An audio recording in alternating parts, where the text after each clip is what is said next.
Yang pertama, ini azan kecepatan, azan subuh. Kalau di haram nggak kecepatan, karena lambat tuh kalau 10 menit, mesti 1 jam sebelum azan subuh. Karena zaman Rasul sebenarnya azan subuh itu berapa? 2 kali. Tapi karena azannya di sini berarti saya nggak kira itu azannya Rasul. Kalau azannya Rasul biasanya apa? 1 jam sebelumnya. Biasanya dulu di zaman Rasul azan subuh itu 2 kali. Azan 2 kali itu zaman apa? Di zaman Rasul muadzin pertama adalah Bilal bin Rabah. Kemudian setelah itu, setelah masuk waktu, baru adzan Abdullah bin Ummi Maktum. Abdullah bin Ummi Maktum ini sahabat Nabi buta, sahabat Rasulullah SAW yang buta, Abdullah bin Ummi Maktum. Nah, kata Rasulullah, idza adzana Bilal, dikatakan fakulu washrabu. Kalau Bilal adzan, makan dan minumlah kalian teruskan sampai adzannya Abdullah bin Ummi Maktum. Abdullah bin Ummi Maktum tidak adzan kecuali betul-betul sudah masuk waktu. Maka di zaman Rasul itu adzan 2 kali. Bahkan sampai sekarang di Timur Tengah kebanyakan adzannya 2 kali, adzan subuh. Tapi itu sunnah, adzan 2 kali. Cuman di sini belum kita pakai. Kenapa? Karena sunnah itu kalau dipakai harus apa? Menimbulkan sunnah, menimbulkan kebaikan. Tapi kalau sunnah itu dipakai menimbulkan keburukan, jangan. Ini sunnah. Makanya kalau bahasa kita enggak setiap yang sunnah itu apa bisa kita pakai. Kata ulama, siapa yang mau pakai adzan sunnah 2 kali, yang pertama dia harus istiqomah. Istiqomah terus, jangan sekarang adzan 2 kali, besok sekali. Bingung jadi jamaahnya terus masuk waktu atau belum. Seenak-enak sebangun-bangunnya muadzin nggak bisa. Jadi harus istiqomah terus. Sehingga jamaah tahu, oh ini adzan pertama, oh ini adzan kedua. Bedanya adzan pertama dengan adzan kedua ada as-salatu khairum minan naum. Abdullah bin Ummi Maktum pakai as-salatu khairum minan naum. Itu apa? Taswif ya, as-salatu khairum minan naum. Kemudian syarat yang apa? Kedua, semua orang yang ada di sekitar sudah paham tentang adzan itu. Jadi mereka sudah ngerti semua kalau adzan pertama itulah apa? Adzan untuk tanbih, untuk mengingatkan supaya siap-siap. Adzan kedua masuk waktu. Jadi yang pertama istiqomah terus rutin, yang kedua sekitar jamaah sependengaran adzan itu ngerti tentang hukum. Nah itu adalah, dan yang ketiga tentunya harus kuat imannya. Harus benar-benar pengen sholat subuh berjamaah. Orang 5 menit dibikin tarhim aja ngamuk, berutuh ribut ke masjid, belum waktunya 5 menit udah suara. Ya baru 5 menit aja ngamuk, gimana kalau adzan 2 kali? Ada 2 kali apa 1 jam ngamuk dia dibangunin. Ini kan banyak yang apa komplain gara-gara apa? As-shalatu apa? Kalau cerita tarhim lebih banyak dikomplain. Katanya mengganggu karena suara itu sebelum apa? Sebelum adzan subuh. Kalau zaman dulu bangun ada yang ngebangunin bersyukur.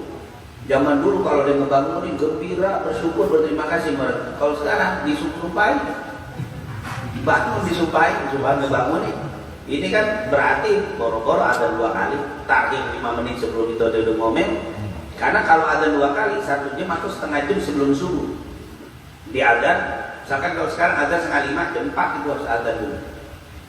Setelah itu kenapa? Karena itu untuk persiapan agar mereka itu bangunnya sebelum subuh, bisa sholat tahajud 2 rakaat, witir 3, paling sedikit itu. Nah, ini sekarang berarti kayaknya belum bisa dipakai itu. Tapi kalau di daerah tertentu atau misalkan kita di pesantren itu bisa kita pakai adzan 2 kali sunnahnya. Karena untuk adzan pertama daripada apa? Ngebangunnya lebih baik adzan pertama sehingga pada apa? Santri pada bangun, pada siap-siap baru adzan. Itu tentunya mengikuti sunnah Rasul Shallallahu Alaihi Wasallam. Tapi ini disentuh. Adzan belum masuk waktu. Oh, ini pasti bukan adzan Rasul, ini pasti apa? Pasti ada kekurangan. Kekurangan apa? Belum masuk waktu. Tapi mungkin pernah kita ingat cerita dulu Imam Abu Hanifah. Pernah ada kasus dia nunggu adzan sebelum masuk waktu. Padahal enggak, sebelum masuk waktu dia adzan. Kenapa? Gara-gara ada kasus. Kasusnya apa? Dulu ada suami istri, seorang istri ribut sama suami. Ribut, cekcok biasa suami istri. Akhirnya si suami bilang, habis ribut terus ngambek nih istrinya. Terus suaminya bilang apa? Wahai istriku, saya jatuhkan talak untuk kamu. Kalau sampai azan subuh kamu belum ngomong juga. Kalau kamu belum ngomong nih, anda yang banyak ngomong ngambek dia mukanya apa? Cemberut aja. Suaminya pegel dia ngomong apa nggak ngomong. Pokoknya sampai waktu subuh, sampai azan subuh kamu nggak ngajak ngomong, saya ngomong nggak diem aja, jatuh talak satu. Itu namanya talak dengan syurut jatuh ya. Talak itu kalau dengan syarat, kalau syaratnya terpenuhi jatuh. Pas habis begitu nyesel juga suami, aduh kenapa saya ngomong begitu, emosi. Akhirnya gimana nih, datanglah kepada Imam Abu Hanifah. Wah Imam, saya udah ngomong sama istri saya, kamu kalau sampai azan subuh belum juga apa ngomong, berarti kamu jatuh talak satu. Mau dikasihnya tenang. Akhirnya muadzin disuruh azan, belum masuk waktu disuruh azan ya. Allahu Akbar, Allahu Akbar. Langsung istrinya emang udah pegel, dipengen cerai juga. Baru dia ngomong, bilang alhamdulillah berarti saya udah jatuh talak satu. Udah ada. Berarti ini memang salah adzan, salah hadis. Karena adzan Rasul bukan, adzan cara apa? Kejadian Imam ini bukan. Berarti ini kesalahan. Bagaimana?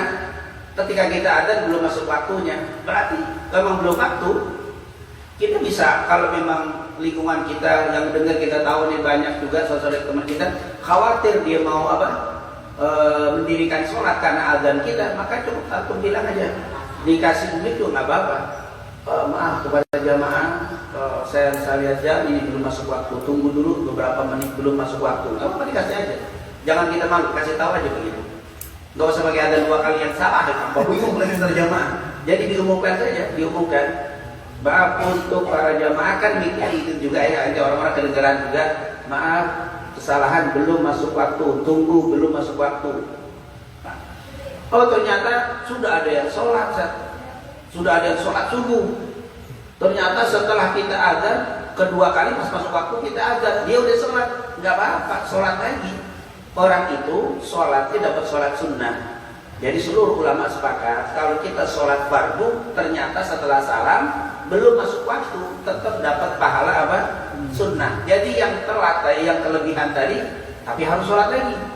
Pas azan, udah saya nggak mau tahu. Yang penting si muadzin tanggung jawab. Oh itu malas tuh orang. Emang tuh orang malas pakai alasan muadzin tanggung jawab. Kan udah diazan dua kali.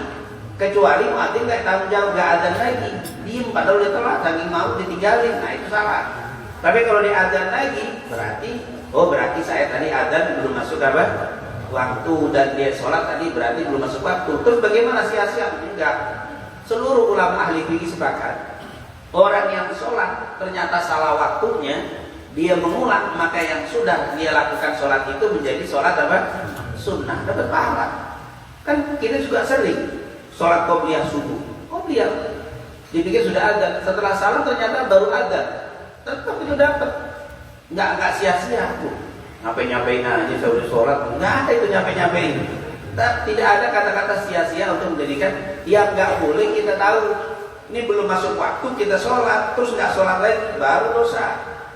Inna sholata 'alal mu'minina kitaban mauquta. Ternyata dia sholat bukan pada waktunya, baru kena sanksi. Tapi kalau dia nggak tahu, terus dia sholat lagi setelah masuk waktu, yang pertama menjadi sholat sunnah.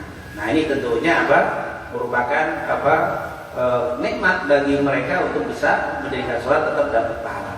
Yang penting jangan terus-terusan aja kan. Nah, begitu terus nanti khawatirnya tuh ini habis sholat dia tidur lagi.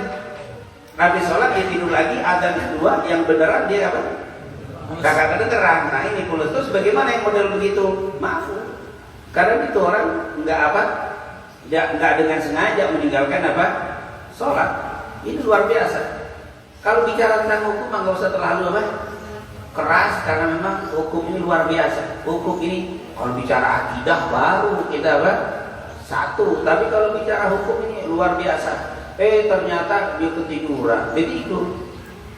Pas besok habis sholat duhur, atau dia kan ke masjid. Pas duhur dia tahu bahwa dia sholat itu sudah belum masuk waktu, dia sholat, terus dia tidur, ternyata pas dia tidur azan, dia nggak dengar lagi, dia terus, maka dia tahu siangnya atau besoknya, maka dia qadha. Dia kodok, kalau sudah tahu dia kodok. Kalau nggak tahu sama sekali, ya udah lewat, nggak ada beban. Tapi kalau dia tahu apa, kodok. Nah ini merupakan apa, kemudahan di dalam syariat Rasul Shallallahu Alaihi Wasallam.